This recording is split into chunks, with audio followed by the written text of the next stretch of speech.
every once in a while, my son will ask me, "Hey, Daddy, what's that scar on your face?" Or tell me the story behind that scar on your knee. And I was thinking about this the other day. I was reading a book and it reminded me of this. But physical scars, what is the purpose of a physical scar? The purpose of a physical scar is to make sure that it's protecting the skin underneath. Some traumatic thing has happened. You scraped your knee, you banged up your face, whatever it is. Think about any scar that you've had, any good scar story. And what takes place after is there's scar tissue that's built up. It's to protect that skin so that it doesn't happen again. Same with calluses. I've been doing a bunch of chin-ups lately, and I've got these calluses forming on my hands, these really thick calluses. What's the purpose? It's to protect. Okay, to safeguard against further harm. Well, you know what? It's very similar with emotional scars. So think back to your childhood, think back to your young adulthood, whatever it is, and you'll realize quickly that you have times where emotionally, physically, maybe even sexually, you've been abused or harmed in some way, and that can be a massive trauma, or it can be a small trauma. That's not the most important thing. The most important thing is to realize that when you have a trauma like that, we build up emotional scar tissue. And the purpose of that is to protect us from future harm. Now, that serves a fantastic purpose for the time and place. So if you were being, I don't know, again, I don't want to get into specifics because everyone's situation is different. But let's say a lot of people have experienced emotional abuse, whether it was at school or at home or whatever it was. In that situation, you built up scars so that you could protect yourself. That served a purpose. It helped you get through those years. As a 2-year-old, as a 6-year-old, as a 10-year-old, as a 15-year-old, it helped you at that time. Now, let's fast forward to today. Right now, you need to ask yourself, is it still serving that purpose? Do I still have a danger of scraping my knee? And if you're not in danger, when's the last time as an adult you scraped your knee? Probably hasn't happened in a while, right? Or scraped your elbow or bashed your head against something because you're riding your skateboard on your stomach down concrete steps or something crazy, right? That doesn't happen as much. And because that doesn't happen as much, you don't need the same tissue there. Now the scar tissue gets in the way.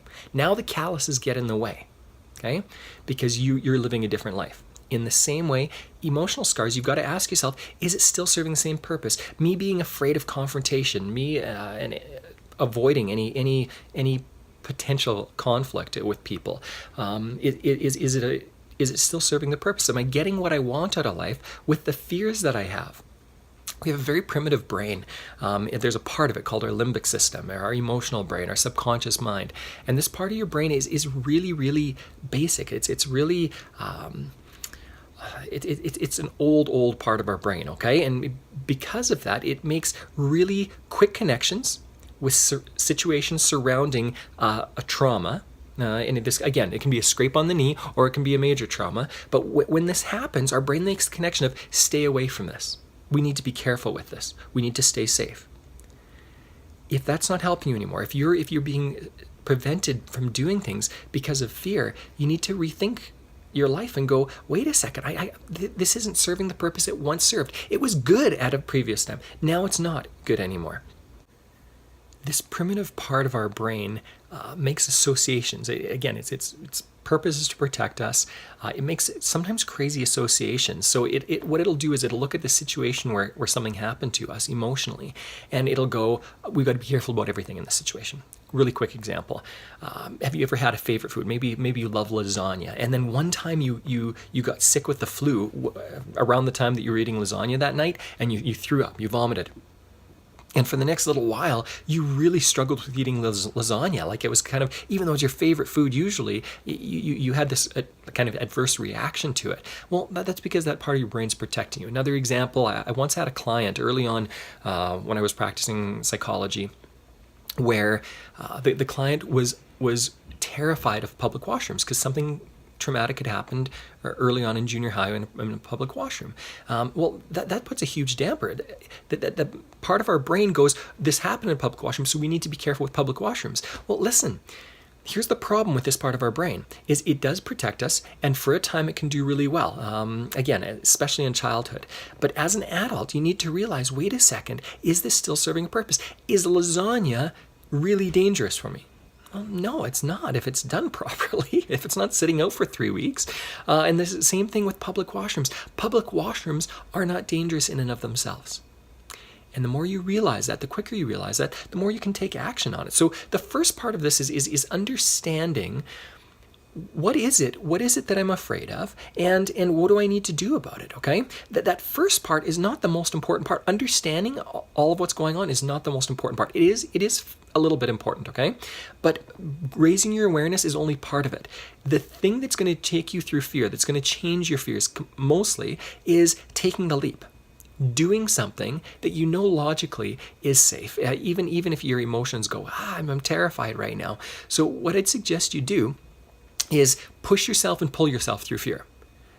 Take a little bit of a leap, okay? Push yourself every day. Push yourself a little bit. If you're afraid of, I don't know, if you're afraid of talking to people in public, then what I'd suggest is even imagine it at the start. Take one step towards that, okay? Imagine it. You'll have a fear response even thinking about it. And then the next day, try something a little bit more complex, okay? A little more difficult. As you feel comfortable with previous steps, keep moving, okay? That's one way.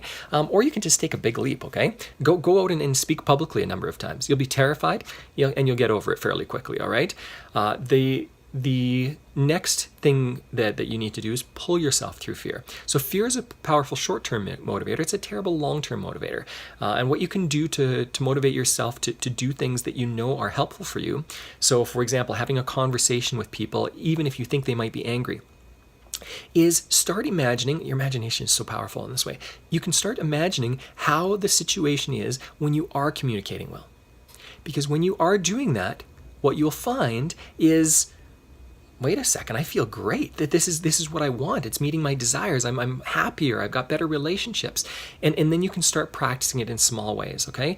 Practice it in a place that's safe, in your own imagination. Practice it in a safe relationship. And then start practicing it on the bus or out in public or in other ways. What you'll do is you'll start to find that you retrain your brain and you don't have the same fears. So it's a simple process. There's more involved, but basically push yourself, do things that are scary, and pull yourself. Have a great week.